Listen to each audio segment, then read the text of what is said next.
interwebs, and welcome to the Frak This podcast. I am your tied up host, Jesse Gender, and I am joined as always by... It's Vera. I am writing that as Tighed. I was about to say, you better, or I'll be upset. Host. That does not mean you can use tied up spelled normally later on. Damn it. Yeah, we've been through this before. Mm-hmm. I will close these loopholes before you even have a chance to try and squeeze through them. Yeah. Well, how are you, Vera? I am goddamn exhausted. How are you? Yeah. I'm tired as well, but I actually had like a decent day today because I was writing for a project today, and I had weird experiences where I've been outlining what I've been writing, which is like, not that I sometimes outline, sometimes don't, depends on the thing, but I've been outlining a lot for this thing I'm doing. And it's been interesting because I'm like, ooh, this is a really cool idea that I don't think anyone's really talked about. It's a Star Trek thing. And I'm like, ooh, this is a really cool idea. Then I had ordered a book that came in today that I was like, ooh, maybe I'll see if there's anything in here that I can maybe cite or like pull from or might inform my stuff. And I opened up and there's like the exact argument that I made in this book from like 6 years ago. I'm like, God fucking damn it. I thought I was so goddamn clever. And it's right here. And then the other thing that happened too is just as I've been writing, even though I've outlined, you ever have those moments where you like hit a thread and then you like start making an argument that wasn't in your outline. I'm like, ooh, this is a cool idea. And it's fun. Those are fun experiences too. Of like, oh, I've gone on the whole tangent. How do I write the ship back to my outline? So. That's why I don't outline, but yeah, no, I mean, outline is very, especially for this, it's been very helpful to outline. But yeah, it was just an interesting experience about like, look, I'm so clever. Fuck, this person said it 5 years ago. God damn it. Look, you will never have an original idea. The fact that you have not come to accept that yet just shows me how young you still are. No, but what's frustrating is that essay had a couple other things that I was like, "Ooh, I should cite that. That's an interesting idea." But now it's this weird thing where like I wrote this literally the same day I read it, but before I read it, and I'm going to cite other things from it. But now there's that thing of like, if the author ever reads it or whatever, it's like, you didn't cite me there. It's like, technically I came up with it sans you, even though you're also in this exact section. Yeah, I don't. It's a weird thing where it's like, I don't want to get like credited with plagiarism or whatever, but I don't know how to like. Yeah, I don't throw that needle. No, either. I feel like. I mean, you could just say like, "Oh, someone else had this like similar idea or whatever." I think you're gonna need to, because otherwise, like, you're gonna be explaining what you just explained now for the rest of your fucking life. I think it's interesting. It's one of those like, ooh, interesting, but yeah. So, anyways, that's been my day. I'm too damn tired to be interesting. I've spent the entire day editing the frickin' Doctor Who review because I'm trying to get quick turnaround on those in the middle of this flood of shows. And like, it's so frustrating with everything coming out at the same time because I've given myself permission to not watch stuff that I'm not interested in, but all this is the stuff that I'm interested in. So none of this is like, oh, I feel obligated because I've talked about the franchise. No, this is the shit I want to talk about, and they released it all the same goddamn month. Honestly, the one that, because like, it's Doctor Who, The Last of Us, and Star Wars Andor, and it's like, all three of those, like, I could handle it. It's a lot, but I could handle it. My big one is just fucking Andor having 3 goddamn episodes a week. It's just like, fuck. At least it'll be over faster, because I've also got to squeeze in Black Mirror in the middle of all this. Yeah. Because I'm pacing those out at 1 a week. Mm-hmm. Because I will never sit down and binge Black Mirror, and I worry for the mental health of anyone who does. I mean, I binge it. I will say this season is less decidedly, I mean, outside of the first episode which you watched, it's less decidedly depressing than other seasons. So I'll give it that. Okay, but I wouldn't know that going in. For sure. And also, but I'll just put it this way: the most depressing episode is the one I know you've already seen. So all right. Well, I've seen the first 2. I'll have a review after the second one out tomorrow at time of recording. What's the second one? Is that the? Well, I don't want to spoil it. Bet Noir. Yes, yeah. What'd you think of that one? Just general thoughts without spoiling. I liked it. But... There was literally one line of dialogue towards the tail end that made the entire thing work for me. Okay. I'm curious to hear your review, but I liked that one. It was not my favorite, but I liked it. So no, it was solid. I wasn't sure what I thought. Then there's one line that happens that I was just like, "Ooh, there we go." That just thread the needle. Did you hear about, again, I'm trying to not spoil this for people who haven't heard it. Did you hear about how that episode has multiple versions? Yes, I did. Mm-hmm. I did hear about that. Not substantively, but like with just some individual details being different, which that's very Black Mirror. It's cute. That's very Charlie Brooker, sneaky bastard. Yes, exactly. Well, speaking of sneaky bastards, let us talk about Tie Me Up, Tie Me Down, the current episode of Battlestar Galactica. Doesn't really work, but I at least try. I guess the Cylons are all kind of sneaky bastards. Yeah, but like generally speaking. There's literally a titular character for this episode, and he doesn't work for that. No. He's a bastard. Less sneaky, though, but definitely a bastard. Yeah. And so here's where I get to drop this one on you. I've seen this episode before. Oh, interesting. What an episode to have already seen. Yeah, like I told you, like I didn't know where they fell, but that there were a scattering of episodes within the first season that I'd seen. I'd seen this one. There were some parts of it I didn't remember super well, but there are other parts like, oh, I remember this exactly as it is playing out. Interesting, because I have thoughts on this episode. This episode is, we'll get into it. It's it's a choice. It's a choice of an episode. I'll put it that way. It's made weird. I won't spoil I'll save this for spoiler a bit, but like given even later context of the show, this episode is making choices. So yeah, it's interesting. Anyways, let us get into our recap. Oh, damn it! Forgot it. Never mind. I was gonna insult you earlier, and then the moment passed, and now I wanted to try and circle it back in, but it didn't work. So now I'm just bringing it up weirdly. Well, also, you were gonna check comments, weren't you? Oh, Fraggle. Yes, I will. Shut up. I did read them earlier. Break Room of Geeks. Let me just pull that up, and I'll just tell you what the insult is while I pull up the Break Room of Geeks really quickly. I will say the insult you said, oh, I'm too tired to be interesting, and I was going to say, don't worry, Vera, you're not interesting even when you're not tired. And that definitely works when you say it that far away from the setup. Yeah. That's the key to a great punchline, is throw it out there 2 minutes later. Yep. Yeah, unfortunate. All right, let us get into, here's some, I will read some of these comments.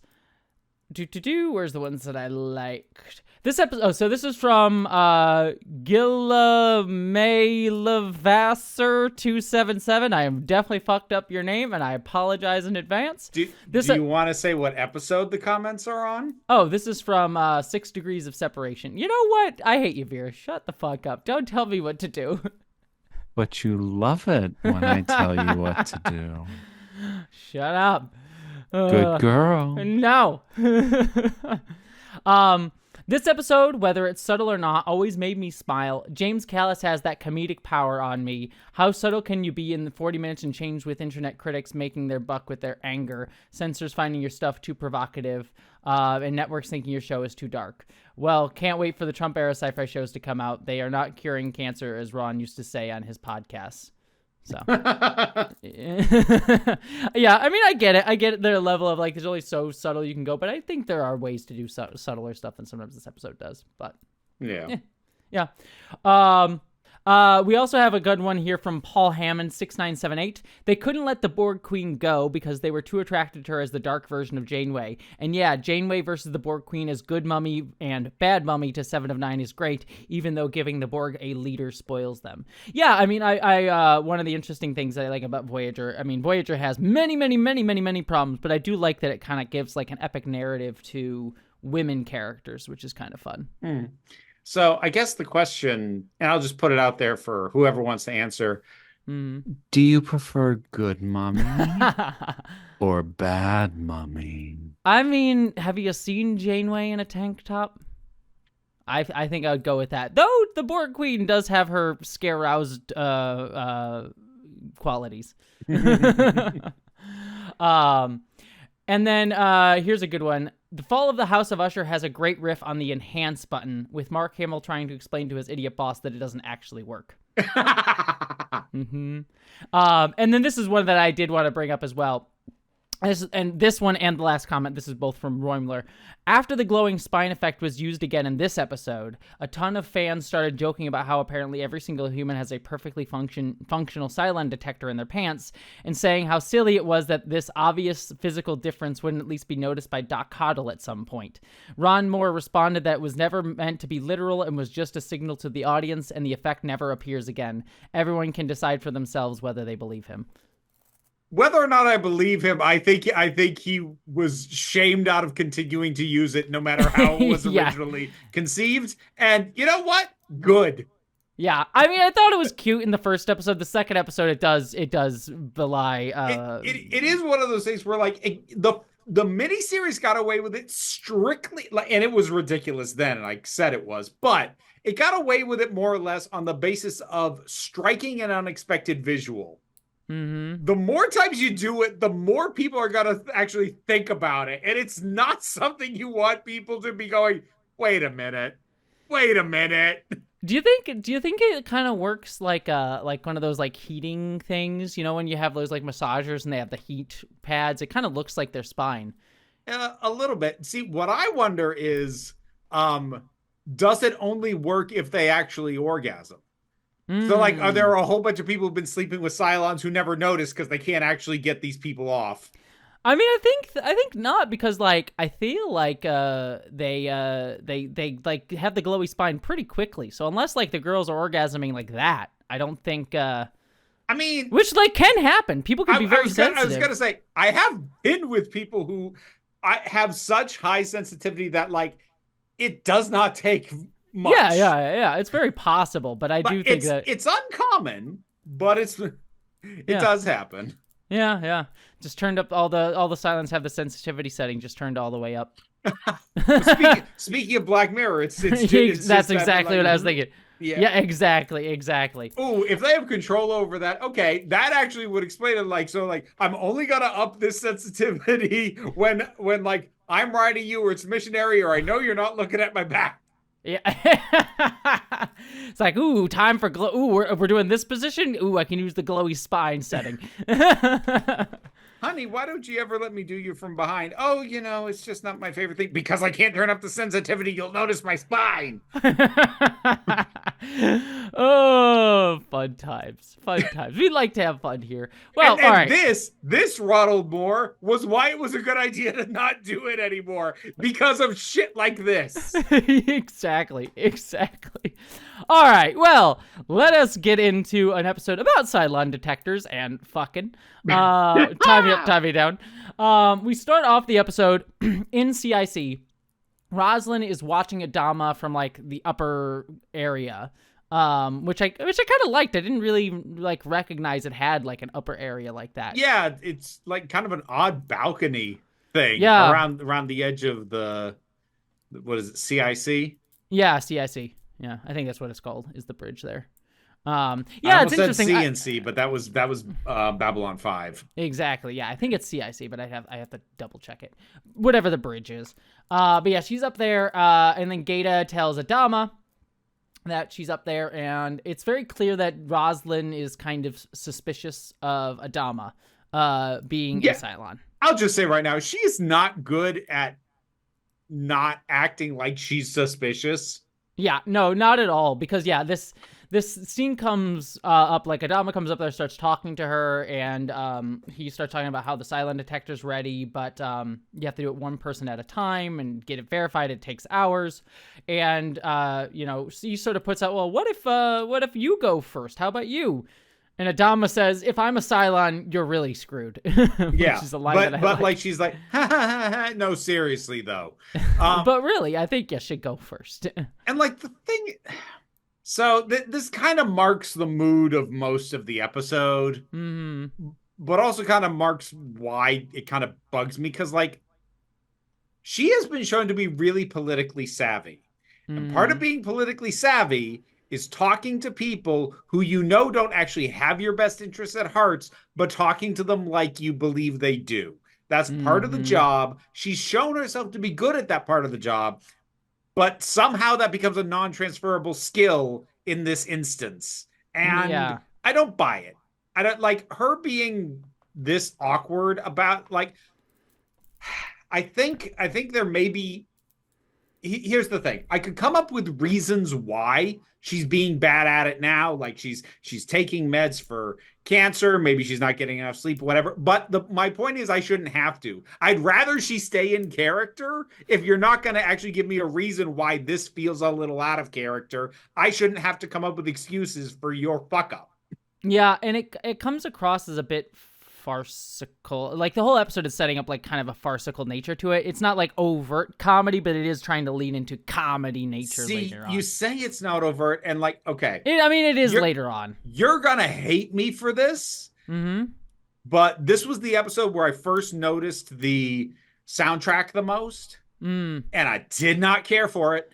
Yeah, no, I'll be fair. I do think that like this is not great, and I don't get me wrong, love why am I blanking on his Bear McCreary. Why can I remember his name? I've spoken to him. Wow. I know him. I'm terrible. I'm a horrible person. Wow. My favorite composer, literally met him, literally talked to him, forgot his name for a hot second there. Jesus Christ. Oh, damn. I will say because, and this is actually, I don't remember, the way this kind of worked, and I actually interviewed him about this, is he was an intern or like a lower level employee, I forget exactly what his job title was, at the company for the guy who did the miniseries music. And then he was asked to do the music for the first episode of the season 33, just like kind of quickly. I was like, just do 33 really quickly for us.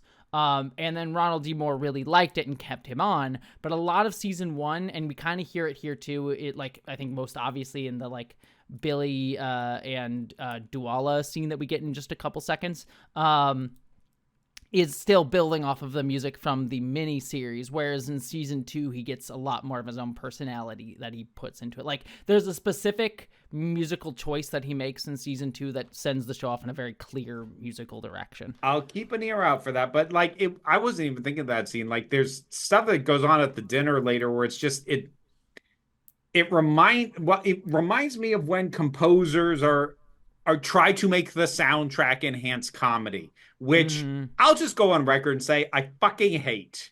And like there are brilliant composers who do this, and I hate it. I hate when John Williams does it. I hate when Danny Elfman does it. I hate when Murray Gold does it. Who you called Murphy in your did I? Lux. I did call him Murphy. Oopsies. Yeah, Doctor Who composer. But like when they're like, ooh, here's the funny track, here's the quirky track, fucking stop. I hate that shit. And this is not the most egregious in terms of how far he pushes it, but he is very much doing that in this episode. Yeah. Also on the Murphy Gold thing, if people just don't know, I'm bad with fucking names. I always screw up names, and I legitimately try my best. My brain does not hold names. I even like sometimes like for characters that I've like been watching for episodes, if you ever see me look down in a review that I'm doing, it's because I'm looking at names, because my brain does not fucking hold names, and I do not know why. It just does not. Don't know why. I try my best. They do not stay in my brain, so I will screw up names like that. But I get like that is almost always the most common comment I get on any video, especially when I'm not scripting it. Is wrong name, and it bugs me. But it's like I own it, and I'm like I'm trying. I just don't know why I can't get it right. It's just how it works. Anyways, welcome to my weird ass neurodivergent brain. Can't hold names in its head. I'm not great with them either. Yeah. Well, anyways, we then cut over, speaking of the scene that I just referenced, we cut over to a scene with Duala and Billy. They're over on some other ship. We don't know. There's a quick little bit with like the Viper's pilot overhead just to like show off because they know Duala's in there. They appear to be in like a weird couples room. Because there's like other couples, like a dating room or whatever. It struck me as like an observatory because there's like a telescope there. So it's effectively the Starship equivalent of Make Out Point. Yes, exactly. Like, it's look, really the fuck. It's the fuck room. look at the stars, cuddle up with your honey. Like that's what we're here to do. Yes. But yes. Anyways, they're sort of joking and teasing with each other. It's like, oh, is this officially a date? That sort of thing. But Billy is also kind of pumping Dee for information about Adama. Basically, how is Adama? And she says he's fine. He's been acting kind of funny lately. He's been making calls in his quarters, doesn't want me to log them. And Billy sort of overplays his hand, and Duala sort of recognizes that he's pumping her for information. She doesn't seem upset by it though. She sort of is playful, like, "Ooh, are you pumping me more for information about the old man?" So yeah, he got information from her, and she recognized it without being too upset by it. So 2 things about this. My first note about this scene with the 2 of them cuddled up, I wrote down, I do not care. That's note 1. And second note, as soon as she was like, oh, he's been making these super secret phone calls, I just wrote down, okay, so she's a Cylon.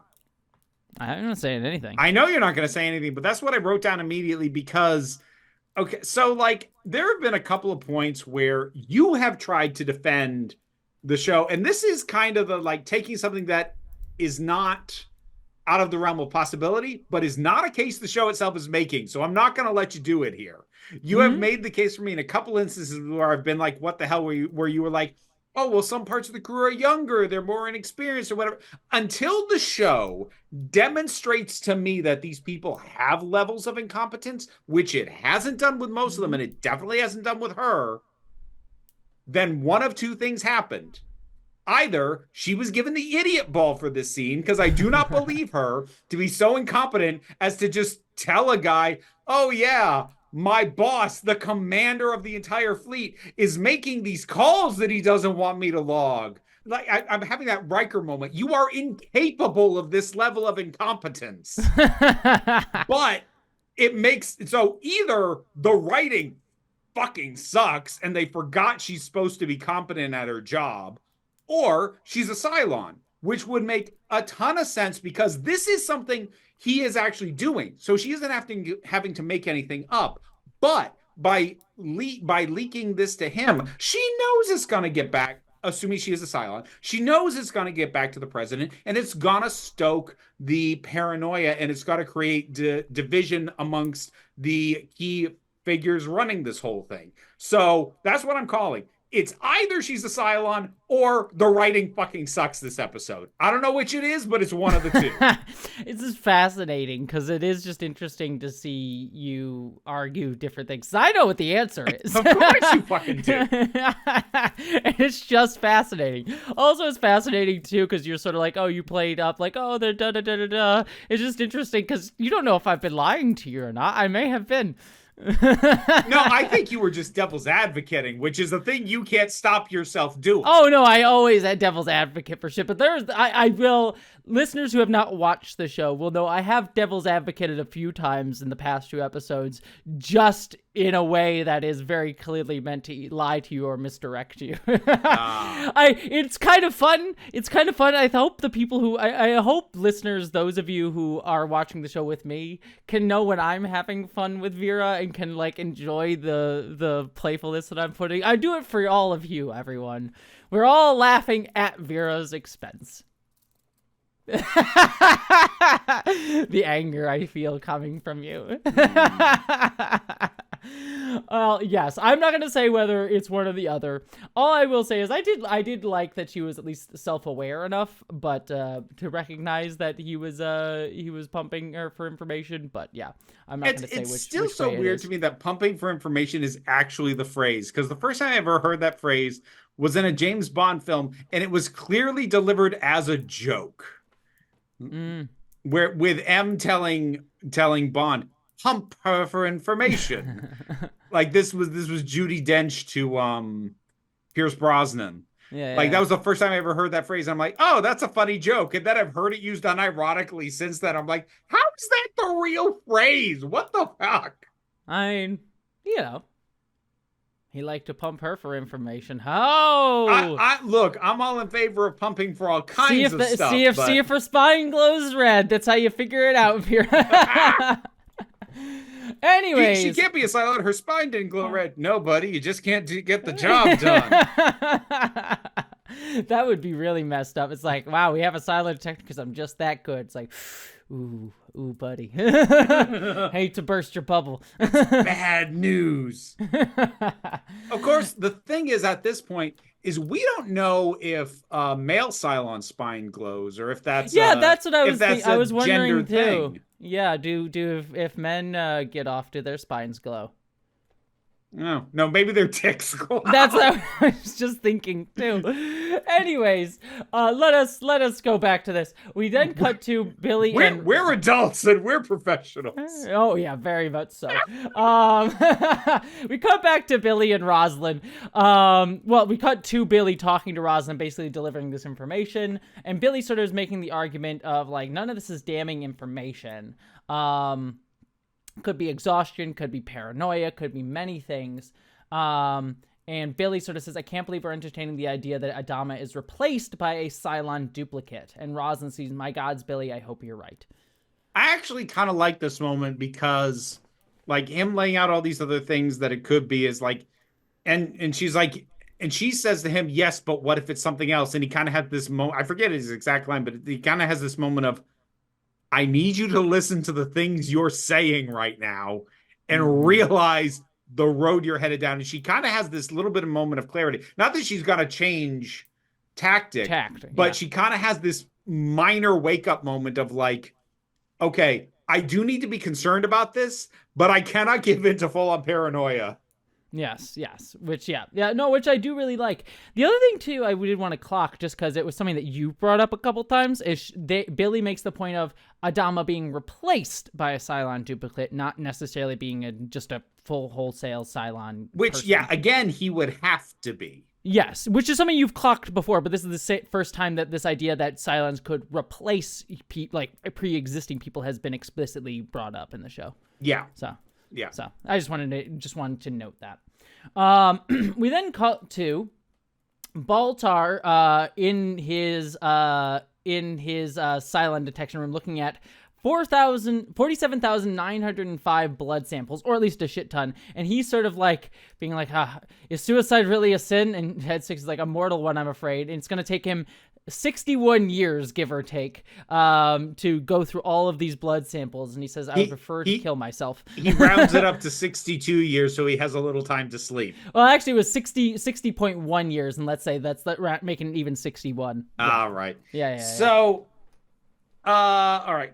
Couple of things about this. Mm-hmm. Number one, I like that the test takes a while.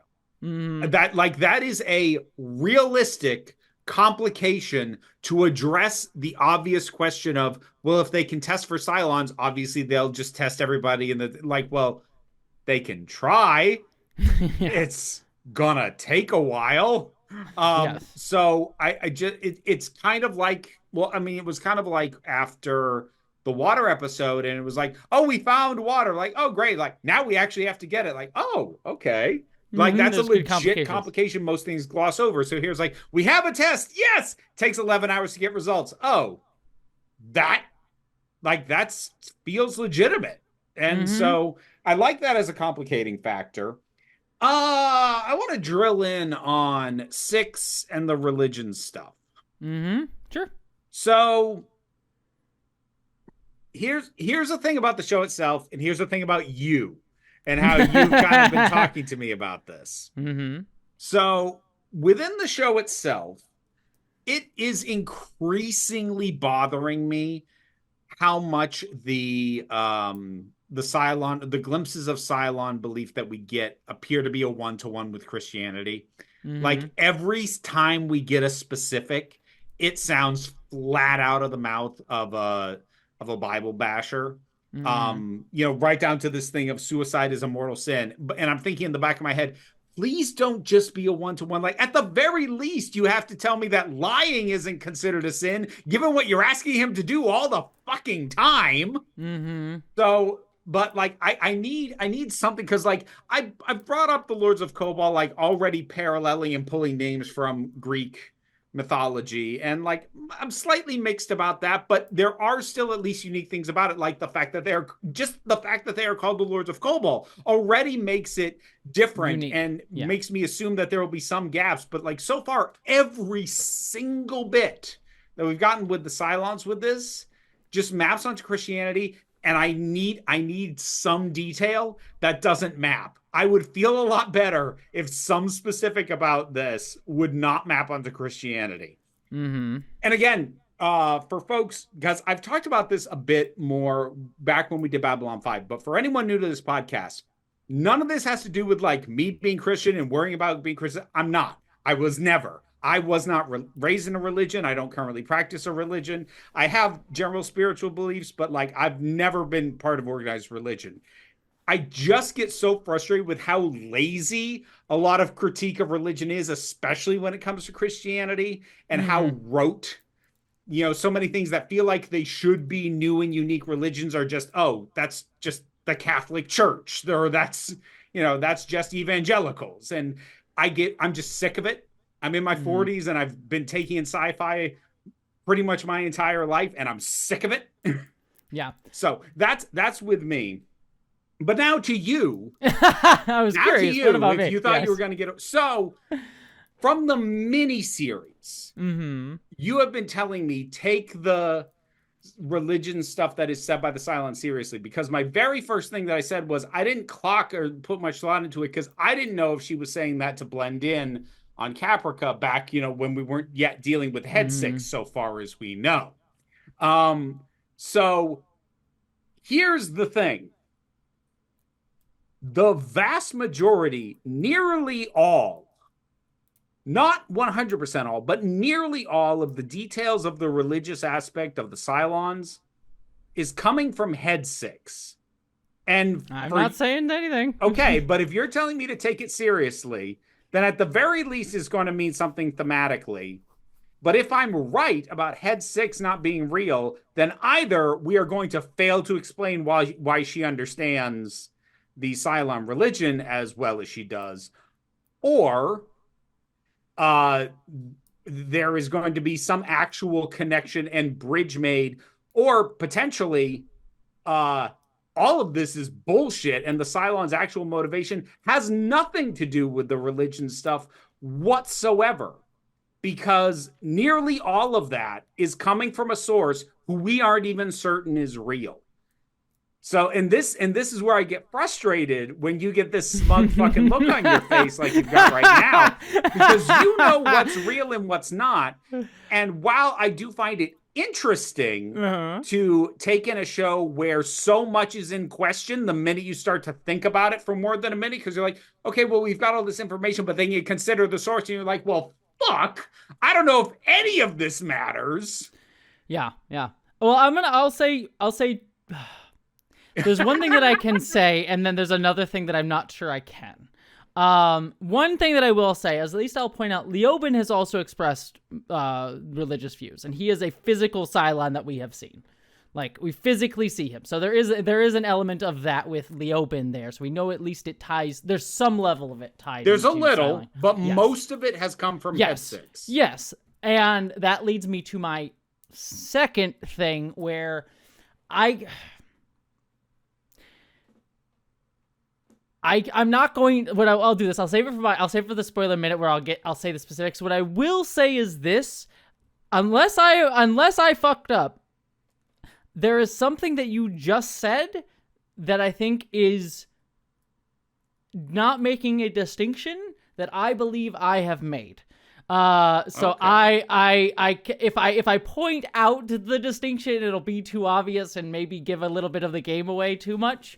But I don't want to point it out. But I believe I have been very clear in when I've said these things.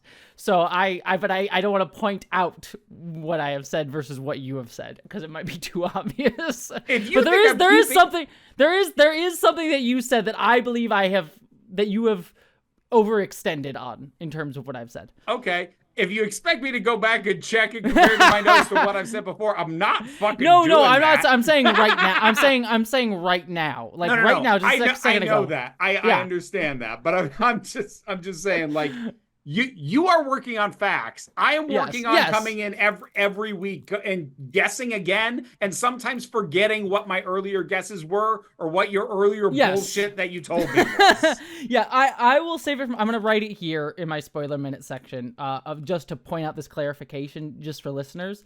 Let me just remember what it was in my brain so I can remember for later. Vera,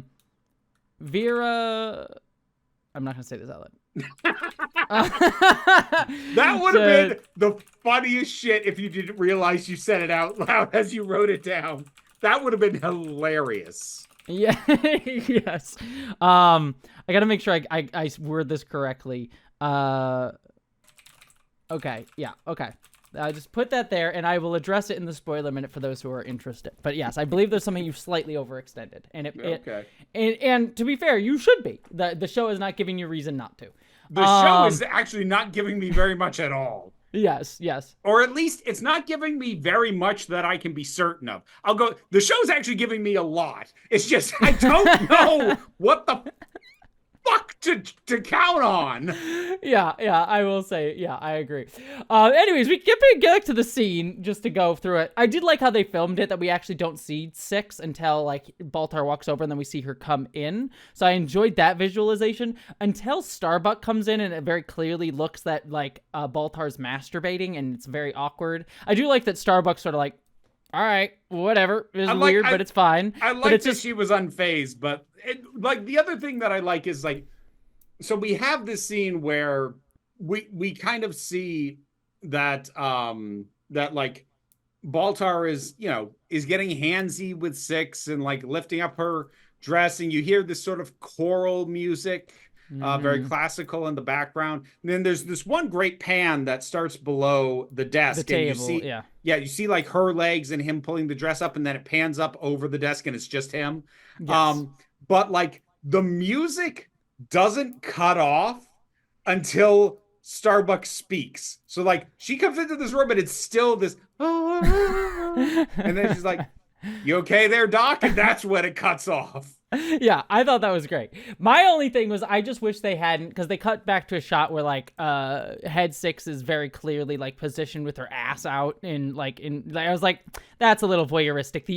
It undercuts like the fun, like there was a fun titillation visual way that they were playing with her not being seen and only her coming in but like little bits when you can't see her fully, and then just showing her with her ass sticking out just gets fully into like, all right, we're doing male gaze voyeurism here. Yeah, it's like now we're just, don't forget she's here for your viewing pleasure. Yeah, exactly. Great. It's like, ooh, look at all this artfulness, and then also, but you can still get off too, guys, don't worry. Thanks. So. I almost forgot this was written and directed by men. Yeah, exactly. It's like, oh, you're so close to being interesting. But anyways, yeah, Starbuck's just there. It's just an awkward comedy beat where Starbuck coming in being like, my blood test, I'm here for my blood test. That sort of thing. We then cut to Tigh, who is at the very end of his bottle that he's been drinking from over the past few episodes, and he pours it out into the trash and says, well, at least I did that much. Which I like, and like this isn't the first time we've gotten this inclination, but I do appreciate that he knows he has a problem, because not to say like this is an invalid way to depict addiction, but a very overused way of depicting addiction is the I don't have a problem, I can quit anytime. Yes. And like again, for many people, that is part of their addiction story or their addiction journey. I don't want to pretend like that doesn't happen, but it is overused in media depictions of it. I think it's far more interesting to have somebody who is fully aware that he has a problem, but also can't really stop. There's almost, I think, in some ways, a greater tragedy to knowing this is bad for you and still not being able to stop, as opposed to being in denial about it being bad for you. Because then it's like, once you realize, oh, the clouds parted and I see the light now, it's like, no, many people are fully aware of what they're doing and how it's wrecking their lives, and they still can't stop. Yes, which kind of plays a little bit into the later parts of this episode, but it is yeah. He does look at a picture of his wife who has her face burnt out. I do believe it's a slightly different picture because different actress from the miniseries. Yes, because you remember the one from the miniseries looked so much like 6 that I thought that was literally the plot. The intention, yes. It might have even been the intention, but I don't know, so yeah. Yeah, but whereas here now it's clear, like, it's still a blonde woman, it's still a thin blonde woman, but, you know, she's older, the hairstyle's a little bit different. She's distinctly not 6. Yes. We then cut to them getting a Dratus contact on the radar, and it's a Cylon raider. It's a single one. It's probably out in a recon patrol, so they send Vipers out to go and deal with it. But Tigh comes into the CIC and learns that Adama is not on board. He, quote, left in a Raptor about an hour ago. So the Vipers manage to hit the Cylon and cause it damage, but it jumps away. And Tigh's about to order emergency jump procedures, but then the Cylon Raider comes back, and they sort of start realizing that it's the same radar, and it's just jumping around erratically. And Tigh assumes that it's a wounded bird who can't fly home, so he is advised and sort of lets them sort of suck up every single electronic signal it makes, in his words, so they can get information on it. Yeah, which like makes sense. If you think you've got something that is like sending out signals, and you know there's data there to gather, and it's not going away. Yeah, no, it makes sense what he tries for. Yep. But then he hears that Adama is coming back. So he goes down and meets Adama coming back in the Raptor in Galactica's Bay. And Tigh sort of says, mind telling me where you've been? And he says, I want to reintroduce you to your wife. And we meet Ellen Tigh, who comes off the Raptor. Well, see, there was like I thought a really sweet moment between them, like just before that you kind of missed, which is that, well, actually, first of all, the shot of the Raptor pulling in, I think they actually built this freaking thing. Like, it's a practical Raptor that's getting pulled in, and you can see him right there in the pilot seat, and then the camera just pans to the side where the doors open. Like, it's a real nice shot. Props to that. And you can see someone's leg in the side of the ship too. So no, that was real good. But the moment that I really liked was Adama standing in the doorway to come out of the Raptor, and he says to Tigh, permission to come aboard. And Tigh being all formal, like, permission granted. Like that, knowing what the actual rank difference between the two of them is, I just actually really liked that moment. Yeah, no, it was good. It was good. That happened right before. Now, do you want to tell me what the hell you were doing? Yes, exactly. But yes, Ellen Tigh is here. We'll get more to her in just a second. But oh boy, will we ever. Yes, we will. Oh, Ellen Tigh. What a character. Anyways, we then cut to Cylon-occupied Caprica. Boomer and Hilo are running underneath in the sewers of a city as Centurions run above them. My note here, God, don't show the Cylons running. Yeah, it was real bad. Oh God! Like, look, it's mid 2000s TV CGI. I'll make some allowances, but they have looked okay previously, like tromping through the streets. Running, there's this real awkward, floaty kind of a bounce that they've got going on. It's like watching Mario run. It's like that's not. Yeah. There's just a lack of substance to these things when they try and show them running with these weird, long, bouncy strides. I'm like, nope, don't do that. Don't show that. Yeah, no, it was not great. But yeah, Hilo starts wondering why they're after them, and Toomer says that she heard things, plans, deployments. I know there's a Cylon base at Delphi, excuse me. It's the best place to grab a ship and get off this fracking planet. Interesting, Delphi, because that's another Greek reference. Also interesting, I mean, we get more clear reasons why later on, but given that her mission, we know from last episode, was to try and get him to settle here, her now trying to get off the planet is interesting. So, well, like at this point, I didn't necessarily take it as her going off mission yet. There's stuff that'll happen later that'll confirm that it is. I just took it as this is more that the point of this was to put him in a stressful situation to like really sell the idea that they can't get off world. That's what I thought was still going on here at this point. Yes. Yeah, it's not entirely clear yet, but yeah, the end of the episode, we'll get to it later. They do make it expressly clear. But then we get Baltar getting a call from Roslin, and he says we haven't spoken in ages, which I think kind of harkens back to the Baltar episode 6 Degrees of Separation, where Roslin sort of said, like, very much like kind of clearly cut off how good their relationship is. Yeah. Yeah. But she asked him how Adama's test's going, and Baltar says Commander Adama's test's been canceled. He gave another sample priority, someone named Ellen, no surname. Roslin seems concerned about this and says resume testing Adama's blood sample immediately. Of course, the kicker is, I bet you by now, if he hadn't had to restart, he would have been... He'd have somebody's results by now if they just leave him alone. Yeah, that's the recurring gag of the episode. Everyone just keeps telling him to change it, and he just like, all right, fine. Yeah, so that is like kind of the recurring sort of gag with Baltar this episode. But then we cut to Ellen and Tigh. Ellen is sort of explaining, they're in their quarters.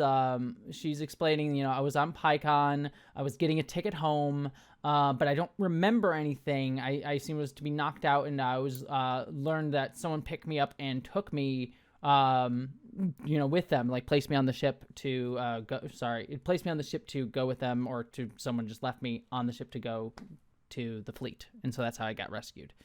But I don't remember anything. Which, is a thin fucking story. Not suspicious at all. I won't say anything. Of course you won't. No, I'm not going to say shit.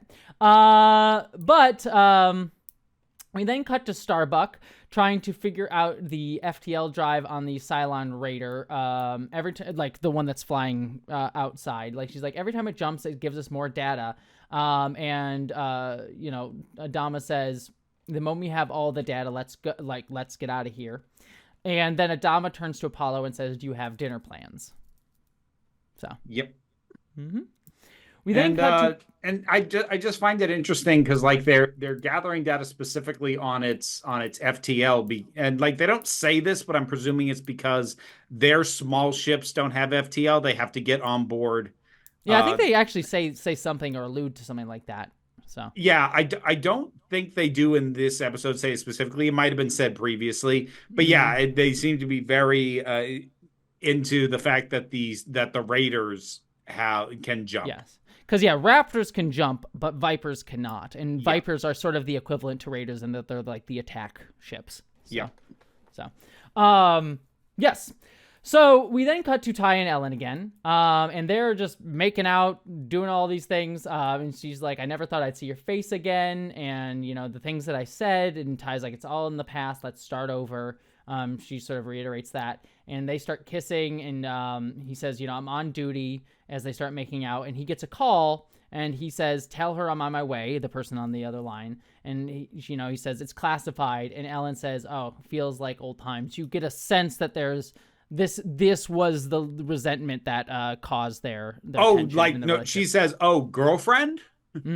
Yes. Like, and I just wrote down at this point, whoa, they don't seem very good for each other at all. Not like, I remembered some stuff that happened, but like I'd forgotten just how much that note was going to be proven right. Oh yeah, very much so. In this episode. Jesus. But in very different ways. But yeah, it's very clear. I mean, I don't even think this is even said later on in the episode. So it's just worth pointing out here. Like, the hint does seem to be that the reason that they have tension in the relationship is that he sort of was focused on professional stuff, or like set the boundary of professional stuff that sort of pissed her off. So. Yeah. Like for him to be at the rank he is, he has to take his job seriously, and she would rather do other things. And so yeah, there's other beats that get and if he's not around to do them, well, she'll do them any other way. Yes. Yep. Yep. We then cut to Tigh going to see Roslin, and Tigh basically just learns that Roslin is suspicious of Adama being a Cylon. He gets very, very pissed. Be careful with what you just said to me. But she sort of heads him up and says, don't say anything that you'll regret.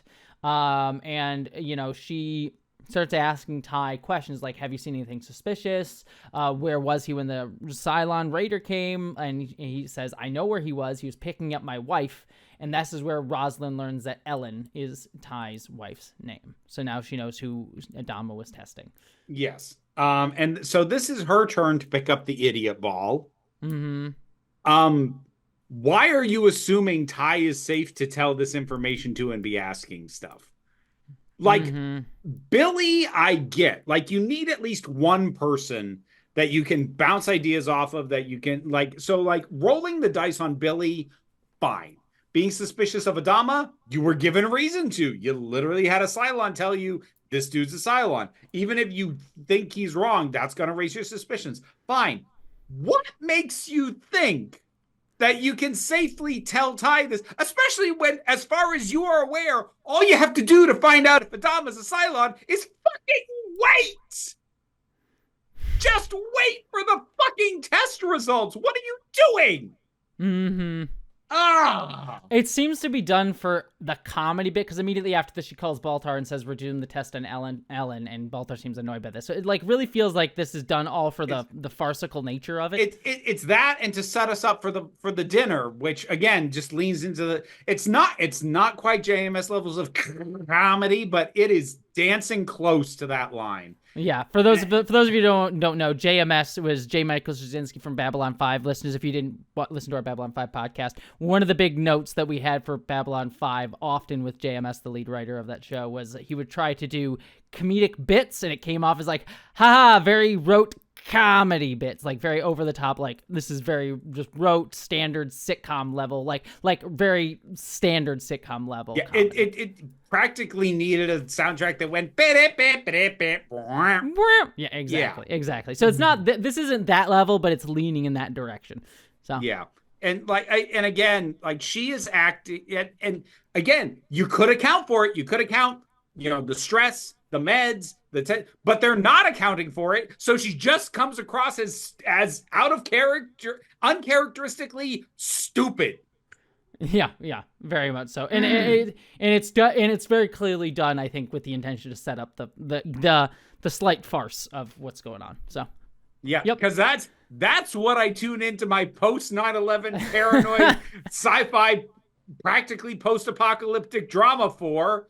Farce. Yeah, exactly. It's one of those. It's the same note that I kind of had for Babylon 5. Again, less so, which is when you let the actors be funny, then they're funny. Like and I think specifically James Callis's Baltar got really good comedic chops. Like when he's allowed to be funny, he can play it really well. Oh, I was laughing my ass off a couple of episodes. Like I lost it when he tried to smash that screen and he gets stopped and he's just standing there pulling the exact same face as the picture of him that's on the screen. I lost it. That was hilarious shit, but it was also organic to the situation. Yes, and that's my big point, and this is the same point that I bring up with Babylon 5, and the same point that I brought up with Star Trek generally. It's like, when they let the actors be comedic, like, let the actors lead the comedy, it's generally funny. It's why the Ferengi episodes of Deep Space Nine work so well. When sci-fi writers who are predominantly sci-fi writers try to write comedy, they end up failing because they just rely on bad tropes.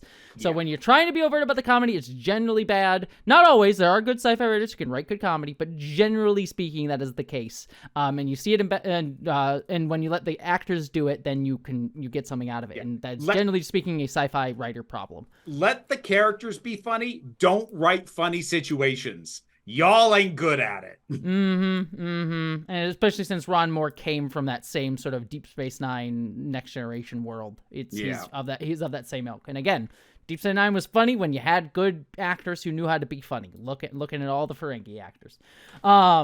Anyways, we then cut to Tigh and Ellen again. Ellen has found ambrosia and says, let's do a little bit of celebrating. Which again feels like a Greek, like I don't think that Greece necessarily the origin of like ambrosia as a term, but like it is a Greek mythology thing. Ambrosia is the nectar of the gods. So like it feels like the show as a whole is bringing in a lot of Greek mythology, not like thematic elements, but like aesthetic touches. Yeah, I don't know. Yeah, looking up here, it doesn't say whether ambrosia, the drink, came from there, but yeah, it's definitely an allusion to that. So Yeah. all right. But yes, it's very clear that she, like, Tigh tries to turn her down, being like, I'm still technically on duty, and abstains, but she kisses him, and then he's like, all right, and starts drinking. So it's clear that she's an enabler of his drinking. Oh yeah. Very much so. Like in her mind, he's more fun when he's drunk. Mm-hmm. So yeah, great. That's a great pairing for an alcoholic. Mm-hmm. And he seems to get swept up in her all the time. Yep. Yep.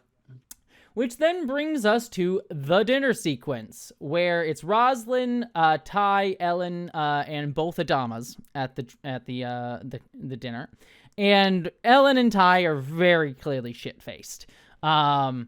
Ellen is just making all of these things where she says, people are all hopeful and optimistic. You all are saviors. We see you as saviors on the planet.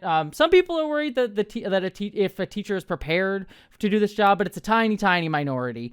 Very clearly, like little subtle microaggressions at Roslyn, intentionally or unintentionally so.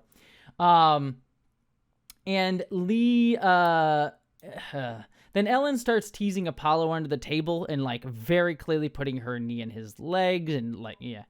Talks about Zach, and she clearly doesn't know Zach is dead. Like, oh, I think he must take after his daddy. And, they sort of say, Zach passed away a couple of years ago. So clearly she's like just making all the social faux pas and doesn't really give a shit.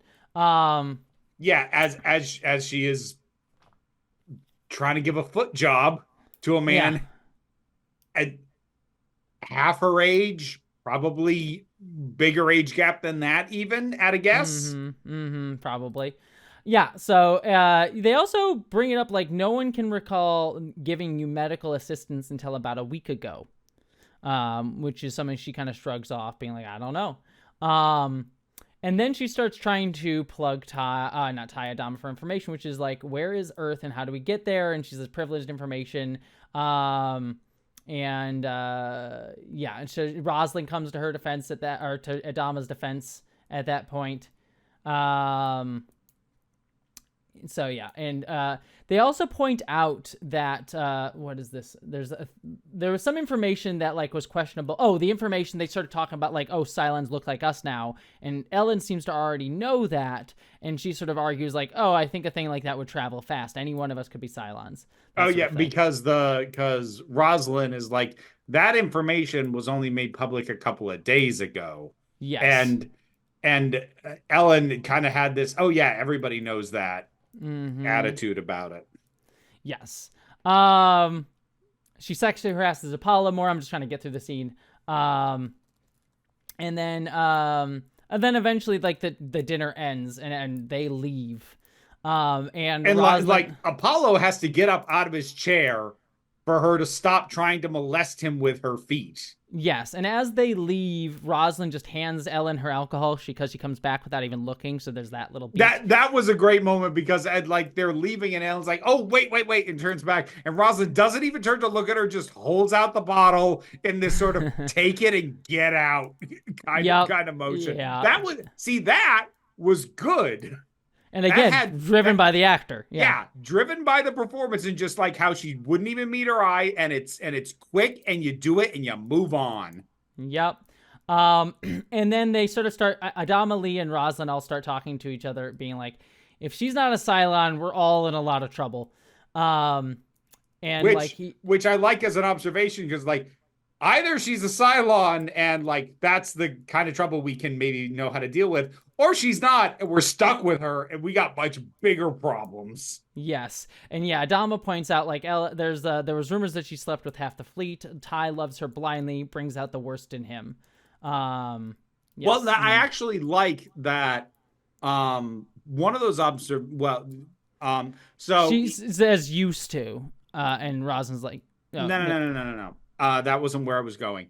Because Adama's like, rumor is she slept with half the fleet, and Lee was all like, why do they stay together? And Roslyn says because he loves her. And I like that she's the one who says that, because that's based purely off observation. Now, Adama then adds like loves her blindly, but I really like that she made that note first because like that apparently she put the idiot ball away or handed it off to somebody else because this is who she should be and usually is because she is that level of observant that she picked up that like, yeah, he does love her. That's part of the problem. Yes. So yeah.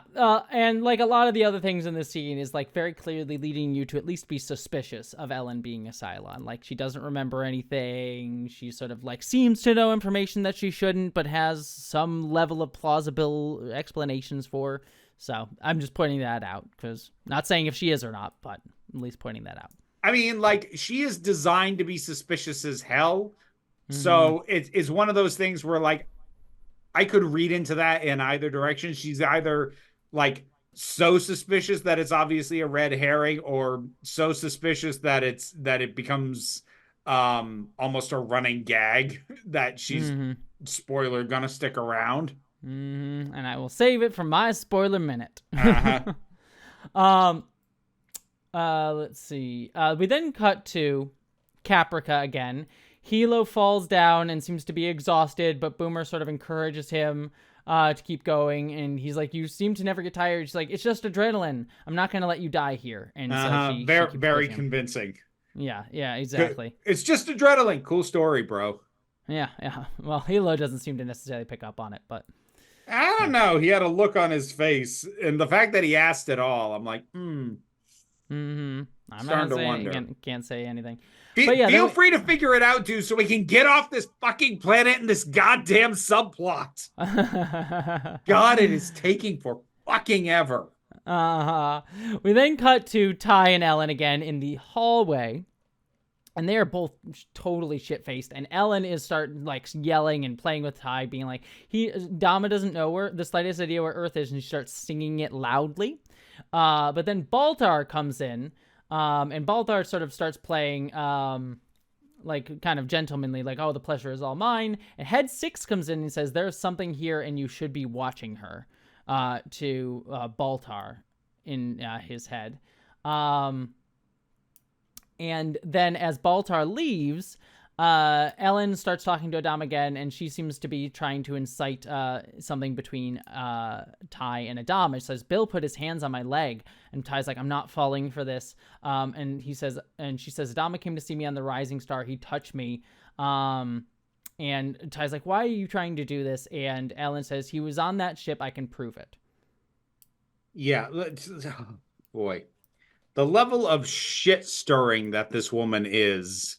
And like the fact that, granted he's drunk, but the fact that Tigh doesn't find any of this suspicious, to me says this is what she was always fucking like. Which, Jesus. What I will ask, what do you make of Head 6 and her sort of like, there's something here about Ellen? I don't know. I don't know what to make out of anything with Head 6 at this point. Like, what I know what to make out of is what it tells me about Baltar. But, like, in terms of taking anything she says at face value, I don't fucking know, man. Yeah, it's fair. It's fair. Yeah, this is one of those... I have to save this for spoiler minute, but there's, like, so much... This is one of those episodes that I'll just say this, like, is interesting to watch on a rewatch. Because there's a lot happening here that I'm like, gets better with a rewatch. But I'm like, first viewing of this is rough. I'll put it that way. So, like, here's the thing. And here's why it's going to be tricky for you to ever ask me, what do you make of what Head 6 just did? Is because, like, and I think I've even made this comparison before. It's the same reason I'm shit at speculation for plot lines. Because my brain says, quit trying to figure it out and just watch it. And I'm having a similar problem with Head 6, which is that I'm looking at either having to, so like I've got like 4 possibilities of what I can do with her. I can either take everything she says at face value and really drill into the potential implications of that. I can assume she is only in his head, assume that she has no actual direct ties to the Cylons herself, and then really drill down into that idea. I can try and fail to juggle both of those at the same time, which my brain, I can tell you now, my brain is not going to let me do because they're too contradictory and I'll drive myself mad. Or I can just throw my hands up and go, fuck it, I'll find out eventually. Fair enough. Fair enough. Very interesting. God, this is such an interesting show to watch with somebody who does not know shit. And it's just like, it's just interesting to me because I'm sort of like, I can't even say that. It's difficult. It's difficult. I'm certain that a theory crafter type person probably would have like 5 charts and 3 spreadsheets worked out for this thing. They'd be having a field day. I don't doubt. I'm sure. I was there. I was there on those message boards, Vera, in the early 2000s. I saw them. I contributed to them. I was gonna say, I know you had your own spreadsheet set up. Oh, I did. My worst one was more Lost. Lost was the one where I got out the spreadsheets. I printed out shit. I used that school printer like there was no tomorrow. And ironically, Lost is the one that I think a lot more people would have benefited from going, fuck it, I'll just find out when the show tells me. Fair enough. I did get some stuff right, though, on that when I was guessing, so I at least appreciated that. Anyways, we then cut to Baltar. Everyone's in Baltar's sort of little science lab. Adama, Roslin, and Apollo are there. And Baltar's like, I've started and stopped the test twice already. And then Roslin just basically... Adama sort of figures out that Roslin has wanted him to be tested over and over and over again. And she very much just flatly says, your behavior recently has been odd. And Adama's like, you've been spying on me on my own ship. And they start getting heated a little bit, not super, super angry, but it does start getting escalating. And Baltar's like, hey, that's a thermonuclear bomb there. Let's calm down a little bit. There's a bunch of corrosive chemicals and a bomb in this room. Mm-hmm. Yes. And Adama sort of points out, look, the reason I wanted Ellen tested is everything is I wanted to keep her away from him as long as possible. And I wanted her close to me. And that's when Ellen comes in. And she's sort of after him specifically saying, I wanted her close to me. Yes. Which is the big contrived perfect line for her to show up with Tigh on and her to be able to go, see, I told you he wanted me. For fuck's sake. Yes, and then Tigh gets angry at Adama at that point, and Ellen's like, oh, you're fighting over little old me, but then Tigh brings out that he met with the president about her thinking that he's a Cylon, and then both Adama and Tigh sort of look at her comically. There's that comic beat of them staring at the camera like, what? And then they both get a report. Yes. And then the farcical stuff ends, and Adama and Tigh get a call to the CIC. Thank goodness. So yeah, it's all just this is the big farce moment where everyone comes in at the right moment and all the misunderstandings come to a head and that sort of thing. So yeah. Yep. But in the CIC, we basically learn that the Raider has smoothed out its flight plan and it's not jumping for home. There's no outgoing signal and there is an outgoing signal. It's likely another alert signal, but Tigh sends immediately says launch the alert Vipers, something's off here, and they basically learn that it's been playing with them, and then it starts making a suicide run straight towards the bridge of the CIC, basically about to kill them all, and it just barely gets taken out by the Vipers that Tigh called in. Yep, which I kind of like the idea that the whole time that they were watching this thing, it was watching them back. Yeah. Exactly. I always like that as a beat in these kinds of things where ooh, we're on top of it. We're getting all this information. They're doing the same thing right back, you idiots. Yes. Though it does bring out a thing that I always I'll tell you where I got this from because wasn't my thing, but the problem with bridges that are very clearly on the exterior of ships like this, where you can easily somebody can just crash into it and kill you. Yes, exactly. And I want to call this out. It was Peter David that called this out to me because there's a Star Trek novel series that he wrote called Star Trek New Frontier, and in that book series, there's a captain of a ship who is ooh, he's got a scar on his face. He's actually a good character, but he's sort of like the bad boy captain of Starfleet. And he goes up against Picard in one of the things, and he's just like, all right, I'm going to target your bridge. I always thought it was stupid that Federation starships put the bridge right on the top where I could just shoot it and kill y'all. So, Picard, I'll kill you right now, is basically the whole thing. And I'm like, yeah, that's true. Why would you have it there? Why would you have it on the tippy top? I get it. It's like, oh, we humans like to have things at the top and weird hierarchical bullshit, but like put it in the middle of the fucking ship. Yeah, you should be through. You should have to get through all the holes to get to the command center. Yes, it is a recurring sci-fi problem. So yeah, but yeah. Anyways, Tigh and Adama then go have like a chat off to the side, and Adama just comes like forward. It's like, she's a negative force in your life. And Tigh's like, everything was different then. She was different. I was different. And Adama points out, like, you were drinking. And he's like, yes. But he's like, and Adama then points out, like, you launched those fighters on a hunch. You do your job good. And we're friends. And I don't want anything to come between that. Not even Ellen. And they sort of seem to make up here. Yeah. It is nice to give us a reminder, especially in an episode that has gone the way this has gone, that Tigh is good at his job. Yes. Because he may be a bastard, but he is competent. Yeah, because otherwise, like, with everything that has been going on, it begs the question, why the fuck are you keeping this guy around? He's a liability. Like, oh, let's remind the audience within the same episode, like, oh, no, he's good to have around. This is all bad with his wife being back, but that doesn't make him suddenly not still good at his job. Yes. Like, he is a bastard, but he is competent. So yeah. We then cut to Head 6 and Doral, or sorry, not Head 6, A6 and Doral on Caprica, is what I'll say. And they're having a conversation, and they're sort of saying, oh, they slipped through. 6 says she thinks she loves him, referring to Boomer, and that her passion makes her more resourceful. And Doral points out, it bothers you, doesn't it? And she sort of points out, it bothers you that you've never experienced that. I can't help, and Doral sort of points out, I can't help but wonder what it would be like to feel that intensely. He seems so alive in his anguish. And like 6 sort of points out, like, he seemed pathetic when he was sort of on his own. So 6 seems less like, I don't give a shit, like, I just find this annoying, and Doral's more intrigued by the emotional experience of love. See, you say that, but there is a shot of 6 looking more than a little, like, kind of hurt by Doral appearing to clock her for, you know. Let me put it this way. She's putting up a front of, yes. I don't give a shit, which Doral seems to be more openly being like, I'm kind of curious about it, and seems to think that 6, and it's hinted at that 6 feels the same way, but doesn't want to say it. So this confirms a couple things. This confirms that Toomer is going off mission.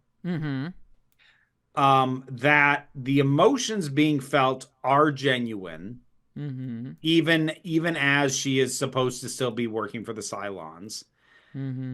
It would appear that that level of emotion is either an additional feature that has to be built in or something that has to be switched on.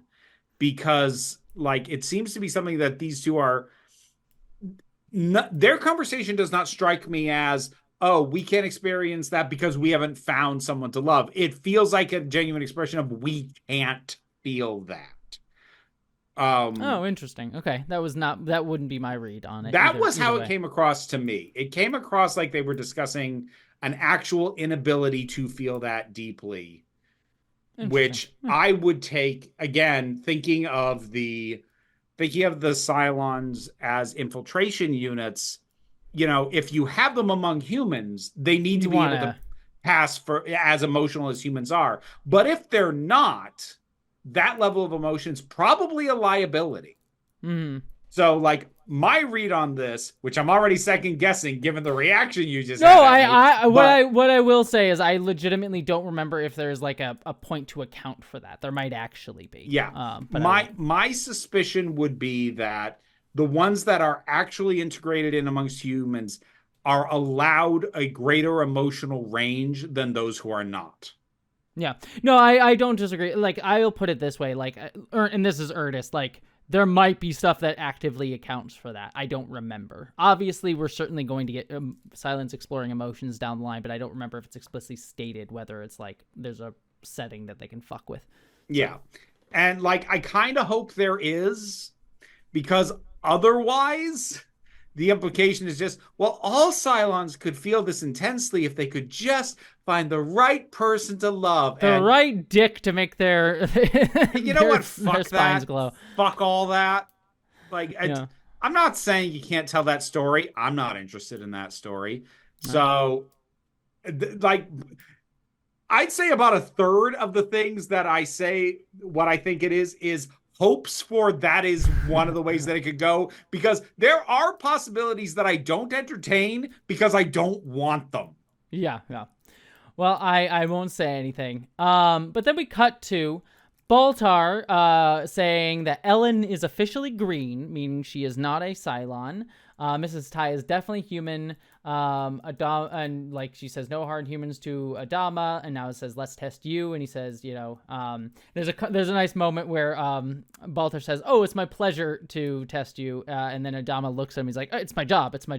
That actually did get a funny laugh out of me. And then Ellen sort of says to Adama privately, you don't want to frack with me. And then Adama says back to her, don't frack with me either, Ellen. And while we end on that note, we then cut over to, and this is a note that I had, I'm like, why didn't Baltar ever tell anyone about him testing Boomer and getting Boomer, finding out that Boomer is definitively a Cylon? I did write that down as a note. This presumably answers that, because there would have been not necessarily any negative for him to do so unless he tells another Cylon or something like that. Like, so there is some self-protection, which is what's brought up here, because Head 6 says, if only they knew everyone passes these days, no muss, no fuss. And Head 6 asks Baltar, what did her test really say? And Baltar says, I'll never tell. Which is a moment that I remembered verbatim from the first time I saw this. So I really, and I brought this up after he lied to Boomer about her test results. I want it to come back and bite him in the ass that somebody he cleared, it gets outed as a Cylon eventually. I want this to bite him in the ass so hard, because I'm not going to say it's the idiot ball for him, because he is dumb enough to think this is a good idea, to just green light everybody and it's fine, and to not think far enough down the line as to the potential consequences of that. And there are a few things that this show has given me so far that I enjoy more than Baltar facing the consequences of his own actions. That so far is the tastiest dish that this show has served me, and I want more. Oh, I am fascinated by the direction this show's going to take then for you. Is all I will say there. Okay. Is there anything that you want to say? Because I got to like prep myself for a very big spoiler minute here. I promise I won't distract you this time. Please do not, because there's a lot with this one. Anyways, listeners, if you do not want to have spoilers, and I'm going to talk some spoilers, skip ahead 60 seconds, as Vera's going to do in real time by giving me 60 seconds on the clock and taking off her headphones. And go. All right, so big thing, I do want to make the clarification. So Vera says that I said, I should take all of what the Cylons say about religion as real and what they believe. I think I have made the distinction that I've been talking specifically about Head 6, which is like, take what Head 6 says is real, but don't necessarily apply it to all of the Cylons, because Head 6 is something different. I didn't say that to Vera explicitly, but I have been trying to make the distinction clear when I have gotten close to making that implication, but have not outright said it, so hopefully, but she obviously has the wrong idea, which the show hasn't given her anything not to. All right, the other big thing here, too, is Ellen is indeed a Cylon, but not a regular Cylon. I did actually go back and rewatch parts of the movie The Plan, and I forgot, like, it was indeed Cavill who is the one who saved Ellen, brought her back. It is interesting on a rewatch of this episode, because this episode I dislike Ellen so fucking much, and she's so annoying. However, it works better when you realize that Ellen has been programmed this way, that she's been programmed to be a fuck-up, so as Tigh, and that it was all set up by Cavill, and it's not actually their real personalities, and Ellen actually has a much deeper personality than the shit that she shows here. God, I think I didn't get to say everything that I needed to say, but at least touched on it all, so at least I'll feel good about that. But yeah. Yeah, all I'll say is this is an episode to rewatch when you know everything with the show. So Well, that's nice because as a first viewing, I don't love it. and that is my thing too. The best way I will put this, and again, I'm trying to not too tread into to spoiler stuff, which is I hate this episode, especially on first viewing. It's weirdly sexist with Ellen, and Ellen's just the like you can play it as like she's possibly a Cylon, she's possibly not, we don't know. But it's still sort of like this except weird... that her behavior is so in line with who she was before that like it's still believable to Tigh, to Adama, like that it could actually be her. So like that's the thing. And yeah, so it like plays as like a very sexist thing. I won't say why. I will say, having watched the whole show, this episode comes across a little bit better, but I will not necessarily say why. And I will not say that it is not a wrong read what you have. So like the stuff you're saying, I agree with completely. So again, I'm like, I don't want to say much more than that. So. All right. yeah, it's a weird lie, but yeah, this episode, just on a first viewing, I do not like it. I do not like Ellen. I do not like the way that Ellen is framed. It's a very kind of weirdly sexist depiction of a woman. I have other thoughts based on this episode for later, but like on its face as its own episode, don't really like it. Yeah, like I think there was an opportunity to depict codependency, but instead it paints her just as the bad influence. Yes, like the woman who messes up the man's competency, like she's like the source of all the problems. Like she gets him drinking again, and she cheats on him, and there are ways to handle this where like, okay, maybe she cheats on him, maybe she encourages his drinking, but like if you build a actually complex relationship, and like they hint at the idea that he's absent and that's why she's like this, but that just makes her look spiteful. It just makes it seem like, well, fuck you, dude, I'll fuck other people and I'll get you drunk so that you do what I want. Like she is just painted as the vindictive wife ultimately. Yes, yeah, and I that's a shitty trope. So, yeah, it is. It is. Yep. It's one of those things that if you're ever gonna do, you need to put a lot of work into it, because if you only do it halfway, it's shit. Yes. Yep. And yeah. So yeah, I do not like this episode. Probably my least favorite of the ones we've watched so far. With the asterisk of I have future knowledge. So but yeah, that's my feelings on it. You have anything else? No, not really. All right, then with all that said, let's do stuff. You can find my stuff by looking for Council of Geeks. Patreon is what pays the bills and enables me to do this as my living. On YouTube, I am doing reviews for the newly aired episodes of Doctor Who. Those come out either Mondays or Tuesdays or maybe even Wednesdays, depending on how quickly I'm able to get to these with everything else going on. And also new videos every Saturday. Unfortunately, there's going to be some depressing ones that have come out the last few times from when you're hearing this. Hopefully we can get to more fun stuff if the world would stop being on fire.